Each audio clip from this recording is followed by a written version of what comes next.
So I'm seeing this woman, and she's walking in a garden with a child, a little girl, like 4 or 5 years old. It's a really beautiful garden. There were all kinds of flowers. I'm seeing like daisies, tulips, and just it's really beautiful. The woman's about 30, and this seems to me like it's her child. And she has a basket. The little girl has a basket, and she's picking flowers as she goes. And she's what really stood out to me was she was picking the flower, like, at the stem, so that she could, arrange them when she gets home. And the little girl was picking the flower right at the, I don't even know the technical term, but she's not picking the stem. She's picking it right where the flower is. So then if you were to get home and you arrange it, you couldn't put it in a vase. You couldn't, it wouldn't be able to absorb water. So I hope that makes sense. And so the little girl keeps doing that and putting them in her basket. And while the older woman keeps picking the flowers, and the little girl is like trying to get the older woman's attention, which I presume to be you. And I feel like you're there physically.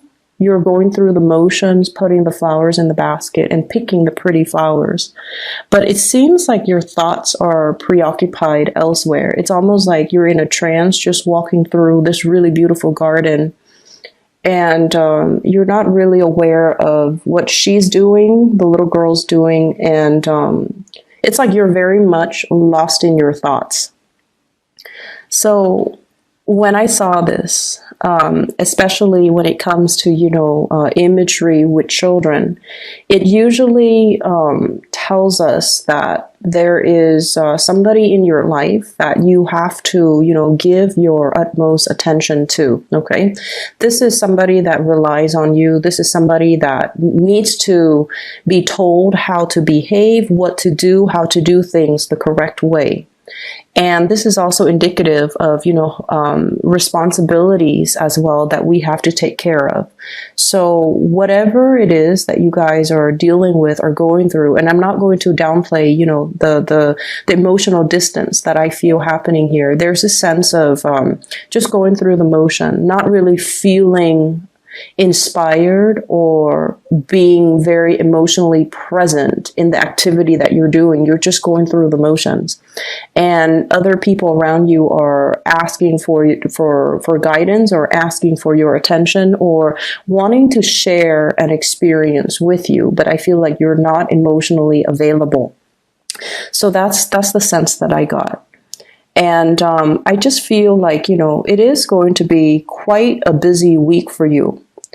And what I do sense, especially as it relates to children, household chores, somebody needing possibly the kids, if you have, children, I feel like they need help with something very technical. It could be homework. It could be, how to write a report. And I feel like younger children, like under the age of 15, who are still, very wobbly when it comes to their academics. And I feel like they either need a tutor, they need technical information as to how to do something, or they might be a little bit struggling in the school front, and they might need some type of assistance, and they're reaching out to somebody. So, if that's your case, just make sure that you're making the time to make sure you check their homework, to make sure that they're doing the work that they're supposed to. And for those of you who are in school right now, I almost feel like you feel like you're not getting the support from your mentors, from your teachers, from your professors. We are moving away from the holiday season, so that might be the reason why you're emailing them. You're needing something, you're needing some guidance.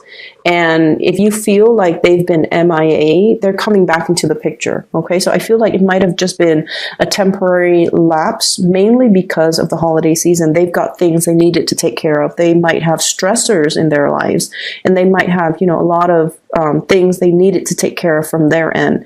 And as a result, coming into this week, if you feel like you've been kind of ghosted, or you feel like you've been reaching out and the other person is not responsive, or they're not answering your questions, or they just seem a little bit unavailable, I feel like that it's nothing personal. It's them dealing with, things that they have, like responsibilities that they have to take care of.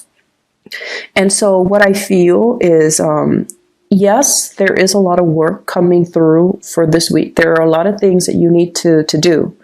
And I also see many of you in some type of a mentorship position as well. You could be a supervisor. You could be a mentor. You could be a tutor. You could be a teacher. You could even be managing people underneath you. Okay. And the first thing that really stood out here, I have the Three of Swords, and it's linked up with the Three of Pentacles. So this is workplace related.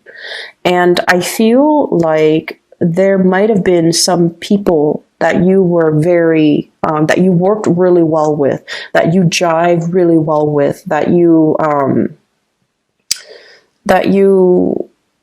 it's like the camaraderie between you and that person. I feel like it might be one person. It's almost like the two of you work together so well. There's this unspoken, understanding between the two of you. You like the same things. You have the same work ethics. When you tell them to do something, you don't have to worry. And likewise, when they come and tell you to do something, they don't have to worry. So there's this really good, great sense of camaraderie and great sense of rapport between you and another person in the work situation. And I feel like somebody left and went to fly off on their own. So they might have left the work environment because there were other opportunities. Queen of Pentacles. This is somebody that sees a good opportunity. Okay. They're very trustworthy, very reliable, and just incredibly, I feel like they have a really big sense of responsibility. They have great work ethics, and they're very trustworthy. And I feel like the whole concept of trust and being able to, you guys are naturally very friendly. People come to you. But I also feel like with Libras, there is a little bit of an icy, I want to say interior rather than the exterior, because you guys are really friendly, very outgoing, very charming, but then there is that interior, that icy core that's disallowing people to enter. And you're like that for a reason, because you want to have that totality of a connection before you let somebody in, like the emotional connection, the trust somehow came out very strongly in this spread. Being able to trust somebody, not just on a superficial level, but like really admiring someone, trusting that you can tell them your deepest, darkest secrets, and they will never tell another person. They will never use the information against you, that they have your best interests at heart. So I feel like you had somebody like that in the work environment that you trust fully and completely. And I feel like this person has flown away because of other opportunities, other obligations, or other and I feel like it's a far away, like someone has left the nest and have flown off and soared, and there's vast distances. So it's not like, you can it's not like you can see them on the weekend. It's not like you can see them like next month. I feel like you have to make arrangements in order to see them, in order to speak to them again. And so there's this sense here of responsibilities in the work front piling up because somebody left and there's a vacancy. And other people have to do maybe twice the work because this person was so efficient that it's like getting 2 employees instead of 1. And now the work that is distributed, it needs to be, taken care of by other people.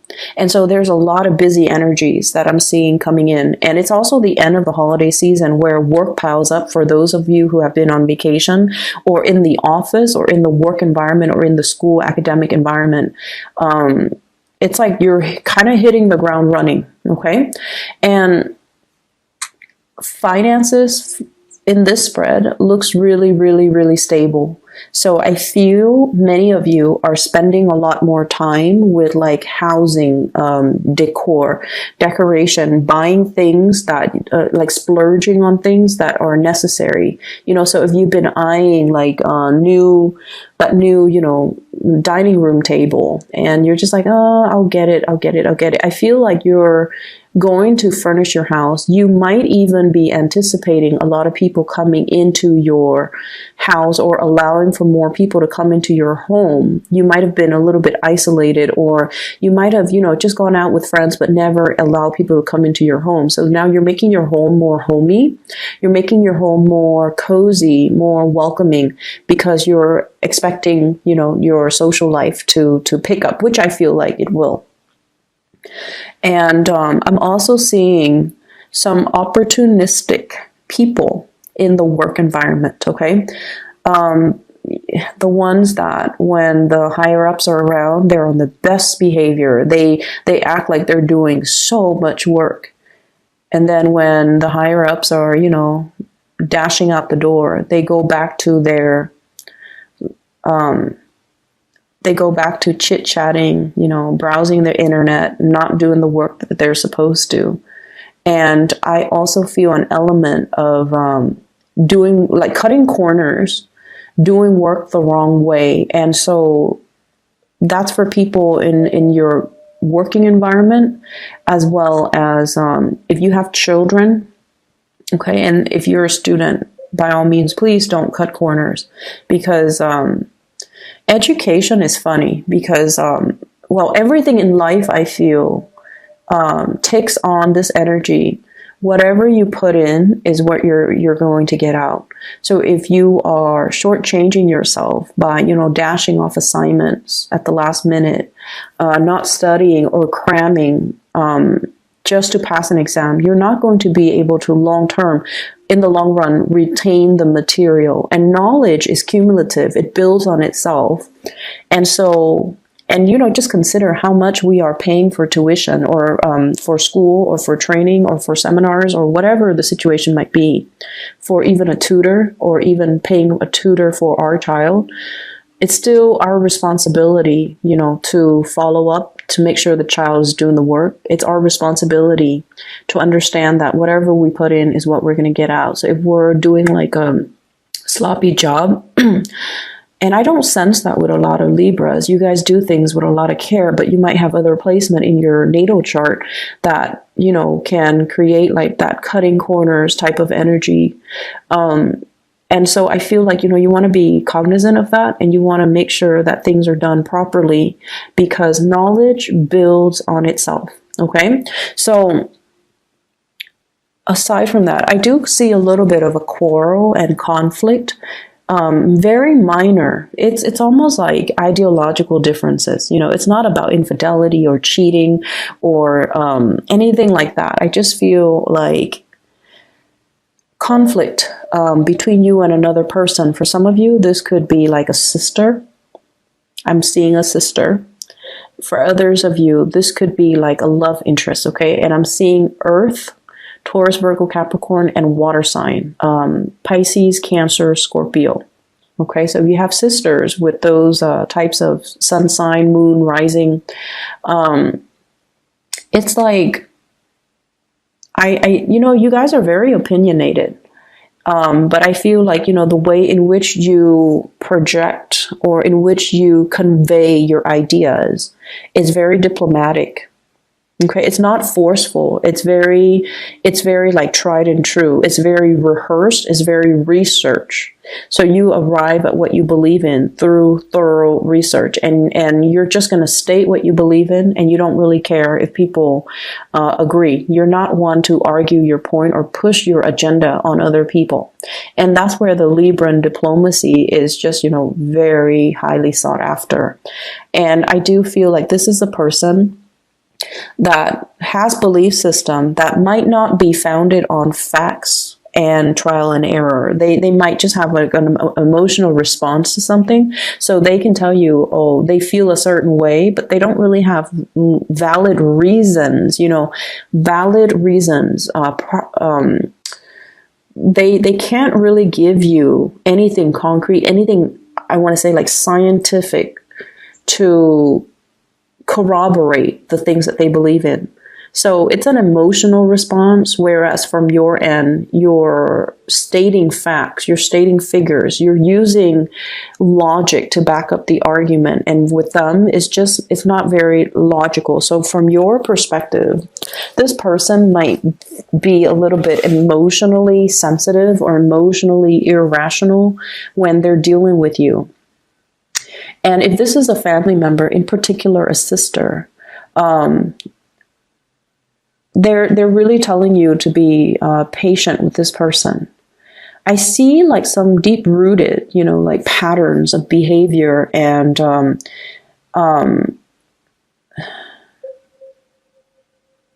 I see somebody who's been very isolated. And, you know, isolation basically means somebody has been spending a lot of time by themselves or cooped up in their own worldview, surrounding themselves by people that believe the same things that they believe in, that has the same hobbies, the same interests, the same, even work in the same place.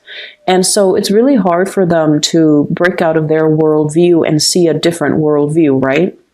And I do see somebody who's so academically inclined, it could be you or them, that you're seeing things, or they're seeing things from more of like a scientific approach, and they're disregarding the reality of how things are actually playing out as you apply them to real life.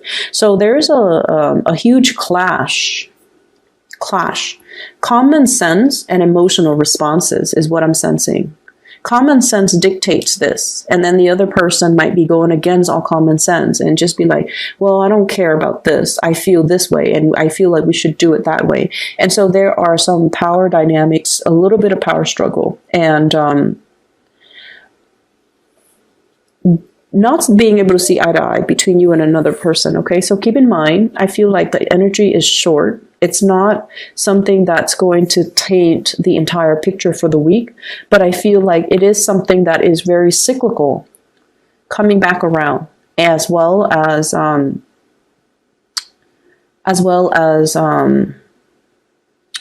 something that's recurring, okay? If whenever we have situation in our lives that recur, it's really important for us to recognize that it is a lesson for us to learn. And I've experienced many instances of this where if I try to avoid something, it comes back in a different form and it grows a little bit bigger in magnitude. And so try to be aware of it and try to resolve the problem as they come in. Do not shy away from conflict, Libras. Okay, do not shy away from conflicts. I feel like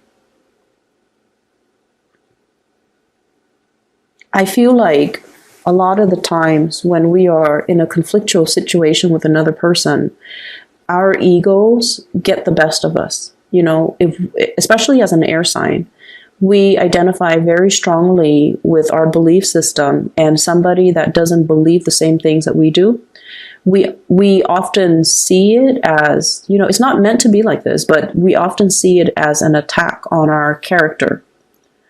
Okay? So for example, let's say, I don't know how to, okay, so for example, you have a sister and you don't really get along with her.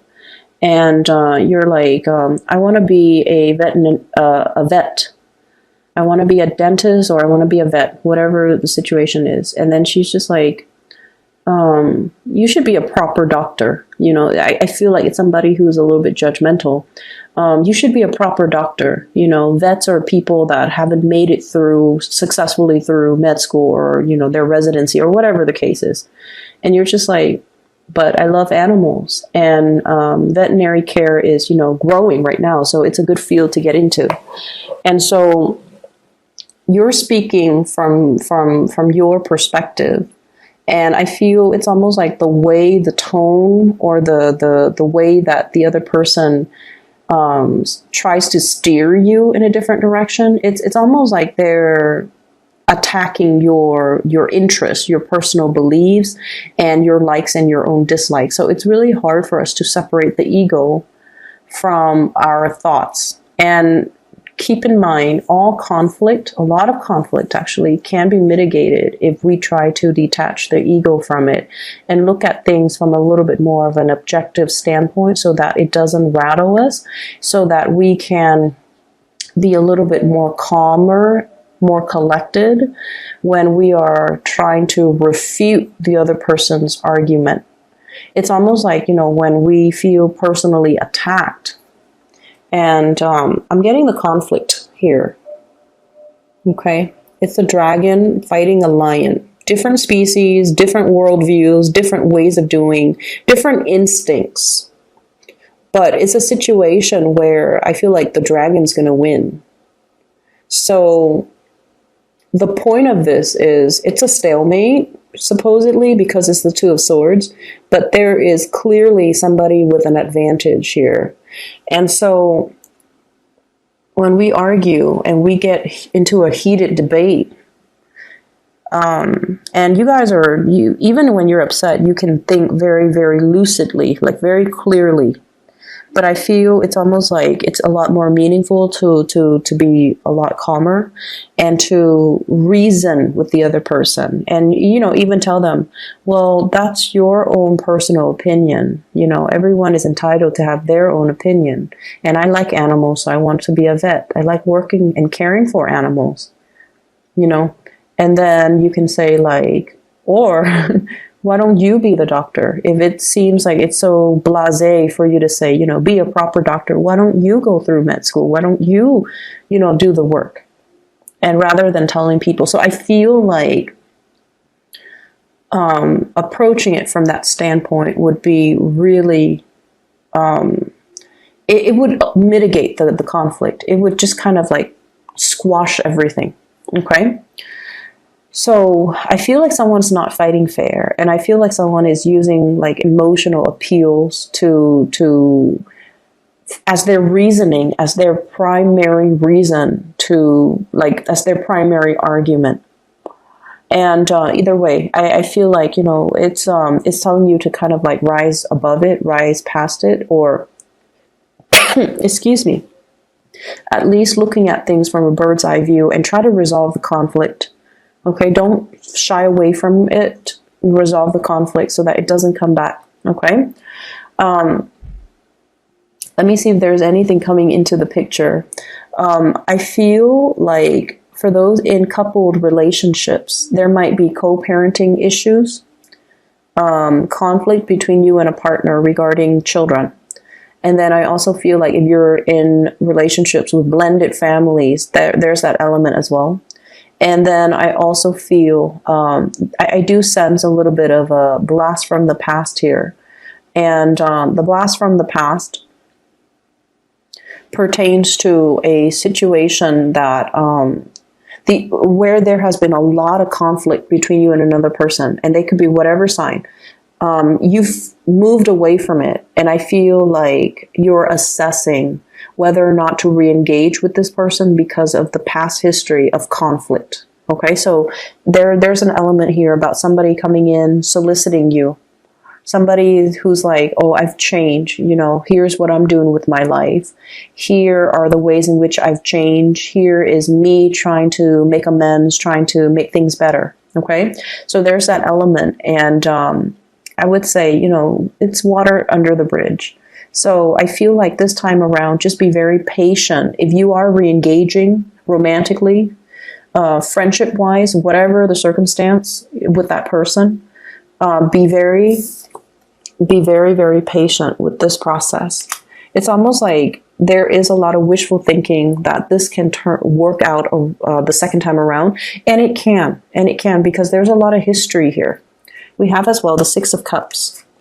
But the Six of Cups is also, you know, looking at a situation through a very childlike, idealistic lens. But I feel like it can work. Okay, just we have to do things a little bit differently. We have to be more patient, more understanding. And we have to also know the pattern of behaviors of this person. They might be a little bit emotionally irrational, but I feel like they're very caring. They're deep down, they have a good heart. They're just, their logic, I feel, it's very emotions based. And so recognize the pattern and recognize ways that you can fix it.